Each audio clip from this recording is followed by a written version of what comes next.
Pria tua itu melintasi perbatasan menuju wilayah Uni Soviet dengan membawa dokumen perjalanan resmi. Ia kembali ke bekas lokasi rumahnya yang kini hanya tersisa puing-puing, tempat ia pernah menjalani kehidupan damai bersama istri dan kedua putranya.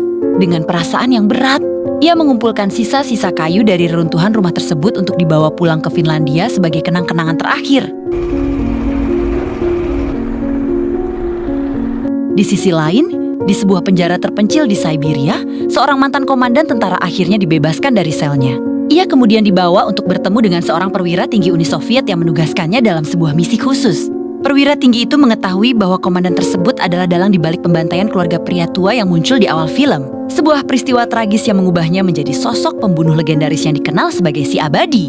Disinilah sang perwira menawarkan imbalan besar jika komandan itu berhasil memburu dan menghabisi pria tua tersebut untuk selamanya. Pagi pun tiba, pria tua itu melanjutkan perjalanan pulangnya menuju Finlandia, mengendarai sebuah truk bermuatan kayu yang penuh kenangan baginya. Di saat yang sama, sang komandan beserta pasukannya telah berhasil melacak posisinya dan bersiap melakukan penyergapan. Ketika firasat akan bahaya mulai muncul, pria tua itu dengan sigap mengatasi situasi dan menghabisi sebagian besar tentara yang mencoba menghentikannya.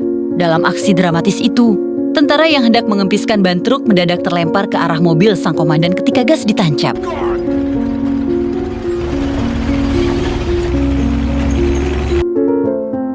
Melihat truk pria tua itu mengepul asap, mereka mengira truk itu mogok dan berani keluar dari mobil taktis.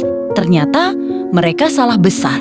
Dengan cepat, pria tua itu menyingkirkan para tentara satu persatu. Setelah sebagian besar ancaman berhasil dilumpuhkan, ia menatap sang komandan dan mengarahkan senapannya tepat ke arahnya. Namun karena tidak segera mengenali wajah orang yang telah merenggut keluarganya, ia memilih untuk tidak menarik pelatuk dan pergi meninggalkannya. Sang komandan yang lolos dari maut kemudian bergabung dengan rekannya yang menggunakan sepeda motor untuk melanjutkan pengejaran. Para pengendara motor terus mengejar dengan gigih, berusaha menghentikannya dengan segala cara. Dalam kekacauan itu, salah satu pengejar berhasil menembak pipi pria tua tersebut. Meski luka itu terasa perih, hal tersebut sama sekali tidak menghentikan langkahnya. Sosok yang dikenal sebagai legenda ini justru semakin menunjukkan ketangguhannya. Para pengejar tumbang satu persatu mulai dengan terjatuh dari truk, terlindas mobil, hingga hancur dalam ledakan dahsyat. Ketegangan kembali memuncak ketika sebuah bom molotov dilemparkan ke muatan kayunya. Menyadari ancaman itu, pria tua tersebut melihat jasad tentara membawa bom di tubuhnya. Tanpa ragu, ia melemparkan jasad itu ke belakang. Tubuh tersebut menghantam jendela mobil sang komandan dan langsung meledak. Untuk memadamkan api yang mulai menjalar ke muatan kayu, pria tua itu memblokkan truknya ke arah pepohonan, membiarkan dedaunan lebat menghantam dan memadamkan api yang membakar. Setelah merasa aman dari kejaran, pria tua itu menghentikan truknya.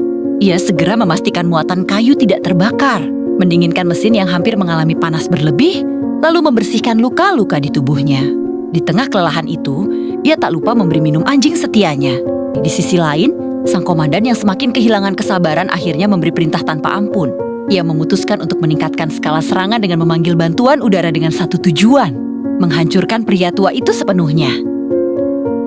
Mendengar suara pesawat di udara, pria tua itu dengan cepat menggendong anjingnya, kembali ke balik kemudi truk, lalu memacunya secepat mungkin untuk menghindari bahaya.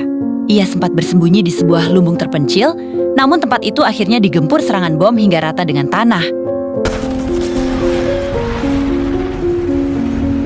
Setelah berhasil meloloskan diri ke dalam pepohonan, dalam kondisi terdesak, pria tua itu mampu menjatuhkan satu jet tempur di kawasan hutan. Dengan manuver nekat, ia menghentikan truk secara mendadak. Pesawat musuh yang terbang terlalu rendah pun tak sempat menghindar dan sayapnya menghantam kendaraan tersebut. Pesawat itu langsung terbakar hebat dan sang pilot tewas di dalam kobaran api. Namun ancaman belum juga berakhir. Sebuah jet tempur lain menyerang dari sisi tebing curam. Karena kehabisan amunisi, sang pilot nekat berniat menabrakkan pesawatnya ke truk langsung. Menyadari ancaman tersebut, pria tua itu segera menembak tali pengikat muatan di bak truk, lalu menginjak rem secara mendadak. Kemudian kayu-kayu besar meluncur ke depan dan berubah menjadi penghalang maut. Dalam sekejap, jet tempur itu menghantam tumpukan kayu dan meledak hebat. Serangan udara tak kunjung berhenti. Dalam satu keputusan nekat, pria tua itu mengarahkan truknya ke tebing dan terjun bebas ke laut. Truk pun tenggelam, namun ia berhasil selamat bersama anjing peliharaannya. Kemudian, adegan menampilkan pria tua itu di tepian laut, menaiki sebuah rakit yang terbuat dari kayu muatan yang sebelumnya ia bawa. Di situ, ia menemukan sebuah tank yang masih dapat digunakan dan memberinya peluang baru untuk melanjutkan perjalanan pulangnya ke Finlandia. Kemudian, pria tua itu mengumpulkan sejumlah besar bahan peledak untuk digunakan nanti. Dalam perjalanannya menuju perbatasan Soviet, ia mendapati tempat itu telah dikepung oleh sang komandan beserta pasukannya. Disinilah pria tua itu memulai aksinya. Ia menyalakan sumbu pemicu bom, lalu segera menancap gas tank yang dikendarainya. Demi mencapai kecepatan maksimal, bahan bakar tambahan disemburkan langsung ke mesin. Di bawah hujan tembakan pasukan yang memblokade perbatasan, tank yang mengeluarkan asap tebal itu justru melaju semakin kencang. Bersamaan dengan itu, bom yang dirakit di bagian belakang meledak dahsyat membuat kendaraan baja tersebut terangkat dan terlempar ke udara. Seketika semua terpaku dalam keterpanaan dan tak lama kemudian tank itu kembali mendarat. Setelah terhempas bersama tank, sambil menahan pusing, pria tua itu dengan sigap menyelipkan pisau ke pahanya, melepaskan anjingnya, lalu keluar dari tank sambil merangkak hingga terjatuh ke tanah. Namun tak lama kemudian, ia ditangkap oleh pasukan Nazi yang membawa perintah khusus untuk membawanya hidup-hidup. Dalam perjalanan panjang menggunakan kereta menuju Siberia, sang komandan menyiksa pria tua itu tanpa ampun. Cambukan demi cambukan menghantam tubuhnya, hingga akhirnya sang komandan mengungkap bahwa dialah pembunuh keluarga pria tua tersebut, termasuk tindakan kejam terhadap putra sulungnya. Alih-alih menghancurkan semangat pria tua itu, pengakuan tersebut justru membangkitkan kembali sosok legenda yang selama ini tertidur. Digerakkan oleh amarah yang membara, pria tua itu menarik belenggu sekuat tenaga, menepis rasa perih yang menjerat tangannya. Para penjaga satu persatu dilumpuhkan, menciptakan kekacauan di dalam kereta. Ia bergerak menyusuri gerbong yang penuh tentara tertidur, membunuh mereka tanpa suara. Di gerbong terakhir, suara pecahan kaca membangunkan pasukan bersenjata dan seketika memicu pertarungan yang sangat brutal. Sadar akan ancaman yang dihadapinya, sang komandan cepat-cepat memutus sambungan gerbong, dan pria tua itu tertinggal di belakang. Namun, di atas gerbong itu terdapat sebuah misil besar. Dengan cepat, pria tua itu mengaktifkannya, dan seketika gerbong yang dinaikinya meluncur kencang hingga menabrak gerbong sang komandan. Dalam pertarungan sengit itu, sang komandan mendominasi serangan, membuat pria tua itu hampir kalah. Merasa di atas angin, sang komandan sombong memberi permintaan terakhir kepada pria tua. Namun, pria tua itu hanya meludahkan sebuah baut kecil pengunci hulu ledak misil. Tanpa pengunci itu, misil melesat dan menghantam sang komandan, menimbulkan ledakan dahsyat yang mengakhiri segalanya. Di perbatasan Finlandia, pria tua itu tiba bersama muatan kayu yang berhasil ia pertahankan. Para penjaga perbatasan memeriksa dokumennya.